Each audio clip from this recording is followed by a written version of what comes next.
नमस्ते एवरीवन। आज अपन पढ़ेंगे डीएनए की रासायनिक संरचना के निर्माण को दो चरणों में बांटा गया है। दो चरण देखेंगे अपन डीएनए की रासायनिक संरचना को समझने के लिए। फर्स्ट देखेंगे अपन न्यूक्लियोसाइड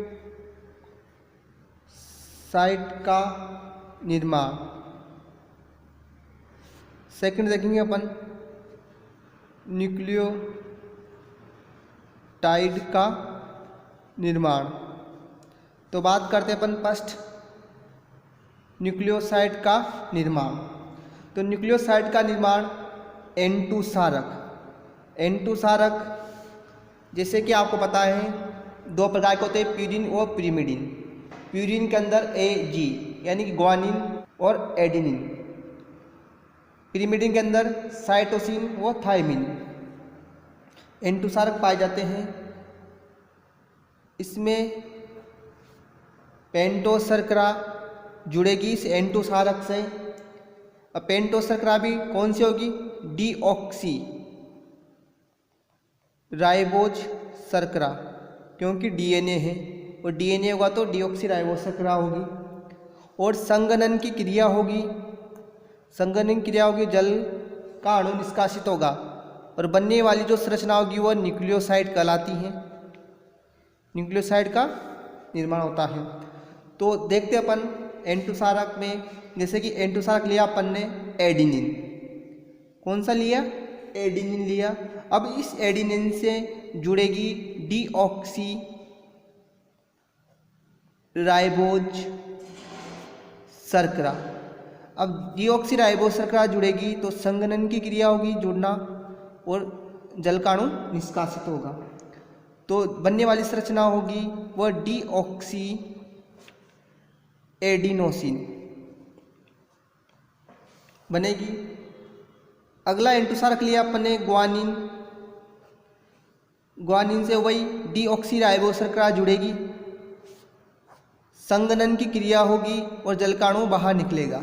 तो बनने वाली संरचना वही डीऑक्सी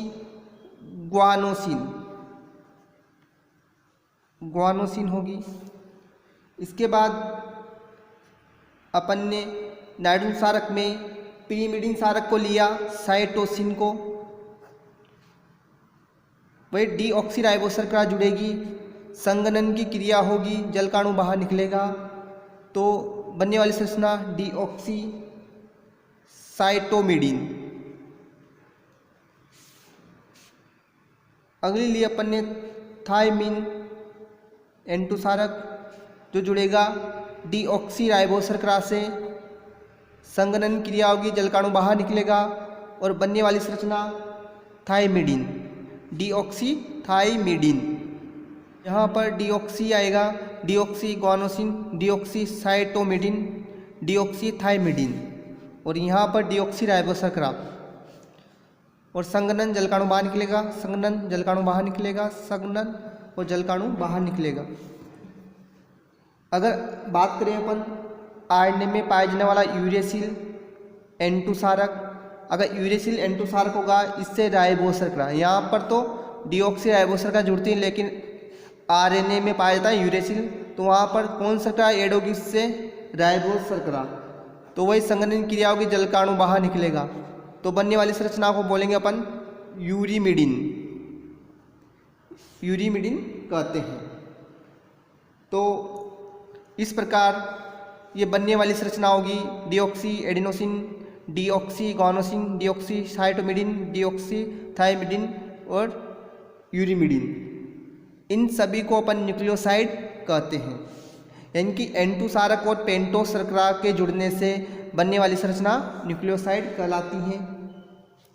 और N2 सारक और पेंटोस शर्करा जुड़ती हैं तो इनके मध्य जो बंध बनेगा उस बंध को अपन ग्लाइकोसाइडिक बंध कहते हैं।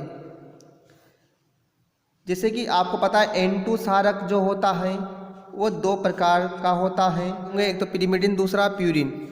तो प्यूरिन में एक तो बेंजीन वाले, दूसरी पायरोल वाले पाई जाती हैं। तो इस प्रकार की वलय मिलेगी प्यूरिन में। प्यूरिन के अंदर A और G N2 सारक आते हैं। पिरिमिडिन में CTU N2 क्षारक पाए जाते हैं, तो इनके अंदर बेंजीन वाले पाई जाती हैं। तो जब ग्लाइकोसाइडिक बंध N2 क्षारक और शर्करा के मध्य बनता है, पिरिमिडिन का तीसरे स्थान का जो नाइट्रोजन होगा वो शर्करा के प्रथम कार्बन के साथ बंध बनाता है। तो इस बनने वाले बंध को ग्लाइकोसाइडिक बंध कहते हैं अगर पिरिमिडिन होगा तो। अगर प्यूरिन है तो इस प्यूरिन में जो बंध बनेगा वह 9 नंबर के नाइट्रोजन से और शर्करा के प्रथम कार्बन के मध्य ग्लाइकोसाइडिक बंध पाया जाता है। तो आप ध्यान रखना, जो N2 क्षारक होगा और पेंटोस शर्करा होगी, इन दोनों के मध्य जो बंध बनेगा उस बंध को अपन ग्लाइकोसाइडिक बंध कहते हैं। इसके बाद बात करें अपन न्यूक्लियोटाइड का निर्माण। न्यूक्लियोटाइड का निर्माण न्यूक्लियोसाइड और फॉस्फेट के मिलने से न्यूक्लियोटाइड का निर्माण होता है। तो न्यूक्लियोसाइड प्लस फॉस्फेट मिलेगा, इनकी संघनन क्रिया होगी और जल बाहर निकलेगा, तो बनने वाली संरचना न्यूक्लियोटाइड कहलाती है। इसमें देखिए अपन फर्स्ट की बात करें, डीऑक्सी एडिनोसिन। तो डीऑक्सी एडिनोसिन क्या लिया अपन ने, न्यूक्लियोसाइड। अब इस न्यूक्लियोसाइड से जुड़ेगा H3PO4 यानी कि फॉस्फेट, वही संघनन क्रिया होगी, जलकाणु बाहर निकलेगा, तो बनने वाली संरचना वही डीऑक्सी एडिनाइलिक अम्ल बनेगा कि फॉस्फोरिक अम्ल होता है। दूसरा न्यूक्लियोसाइड लिया अपन ने डीऑक्सी ग्वानोसिन से जुड़ेगा वही H3PO4 फॉस्फेट, संघनन क्रिया होगी, जलकाणु बाहर निकलेगा, तो बनने वाली संरचना होगी डीऑक्सी ग्वानाइलिक अम्ल। वही इसके बाद अगला न्यूक्लियोसाइड लिया अपन ने डीऑक्सी साइटोमिडिन, इससे जुड़ेगा फॉस्फेट, संघनन की क्रिया होगी, जलकाणु बाहर निकलेगा और बनने वाली संरचना होगी डीऑक्सी साइटोडाइलिक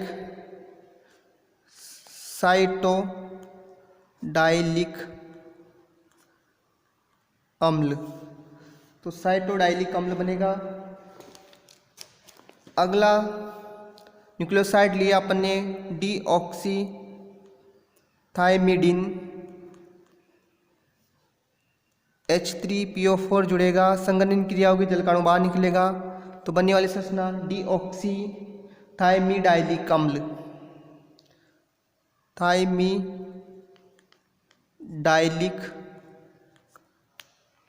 अम्ल बनेगा। तो इस प्रकार न्यूक्लियोटाइड का निर्माण होता है, यानी डीऑक्सी एडिनाइलिक अम्ल, डीऑक्सी ग्वानाइलिक अम्ल, डीऑक्सी साइटोडाइलिक अम्ल, डीऑक्सी थायमिडाइलिक अम्ल। तो जब ये न्यूक्लियोटाइड मिलेंगे तो इन न्यूक्लियोटाइड के मिलने से ही डीएनए का निर्माण होता है। तो न्यूक्लियोसाइड और फॉस्फेट के मध्य जो बंध बनता है उसे अपन फॉस्फोएस्टर बंध कहते हैं। और ये फॉस्फोएस्टर बंध जो बनेगा, इसमें जो शर्करा होगी तो उस शर्करा के 5 कार्बन के हाइड्रोक्सिल से फॉस्फेट जुड़ता है, तो इनके मध्य जो बंध बनता है वो फॉस्फोएस्टर बंध कहलाता है। किस प्रकार बनते हैं ग्लाइकोसाइडिक बंध और फॉस्फोएस्टर बंध। तो देखते हैं अपन N2 क्षारक यानी नाइट्रोजन क्षारक के रूप में लिया अपन ने साइटोसिन और थायमिन को। तो जो सिंगल वाले पाई जाती हैं बेंजीन वाले, तो इसके तीसरे नंबर का जो नाइट्रोजन होगा वो नाइट्रोजन जो शर्करा होगी तो उस शर्करा के प्रथम कार्बन से जुड़ता है। तो इन दोनों के मध्य जो बंध का फॉर्मेशन होगा उस बंध को ग्लाइकोसाइडिक बंध कहते हैं। और इस बनने वाली संरचना को यानी कि N2 क्षारक और शर्करा, N2 क्षारक और शर्करा जब जुड़ता है तो बनने वाली संरचना को न्यूक्लियोसाइड कहते हैं। अब ये न्यूक्लियोसाइड से, इस न्यूक्लियोसाइड से क्या जुड़ेगा? फॉस्फेट। अब ये फॉस्फेट जो जुड़ेगा वो शर्करा के 5वें नंबर के कार्बन पर पाए जाने वाले हाइड्रोक्सिल समूह से जुड़ता है और इनके मध्य जो बंध बनेगा उसे फोस्फोएस्टर बंध कहते हैं। और इस पूरी संरचना को ही अपन न्यूक्लियोटाइड कहेंगे। तो इसके बाद अपन बात करें प्यूरिन में एडेनिन व ग्वानिन की, तो इसमें 2 बलें पाई जाती हैं। तो इसमें जो 9 नंबर का नाइट्रोजन होगा यानी कि 9 नंबर के नाइट्रोजन से शर्करा का प्रथम नंबर का कार्बन जुड़ता है और इसमें जो बनने वाला बंध होगा वो ग्लाइकोसाइडिक बंध होगा। और इसमें जो 5वें नंबर यानी शर्करा के जो 5वें नंबर का कार्बन होगा उसके पास हाइड्रोक्सिल समूह होता है और उस हाइड्रोक्सिल समूह से फॉस्फेट जुड़ता है। तो इनके मध्य जो बंध का फॉर्मेशन होगा वो फोस्फोएस्टर बंध होता है। तो जब यानी कि N2 क्षारक और शर्करा जुड़ेगी तो बनने वाली संरचना न्यूक्लियोसाइड, और जब इस न्यूक्लियोसाइड से फॉस्फेट जुड़ेगा, फॉस्फेट, तो इस संरचना को बोलते अपन न्यूक्लियोटाइड। जब बहुत सारे न्यूक्लियोटाइड जुड़ते हैं आनुवंशिक पदार्थ DNA का निर्माण होता है। तो ध्यान रखना आप, न्यूक्लियोटाइड के अंदर 2 प्रकार के बंध पाए जाते हैं, ग्लाइकोसाइडिक बंध और फोस्फोएस्टर बंध। और न्यूक्लियोसाइड में एक ही बंध होगा, ग्लाइकोसाइडिक बंध। तो ये तो पिरिमिडिन से बनने वाली न्यूक्लियोटाइड की संरचना थी और ये प्यूरिन से बनने वाले न्यूक्लियोटाइड की संरचना है। तो आज के लिए बस इतना ही। थैंक्स।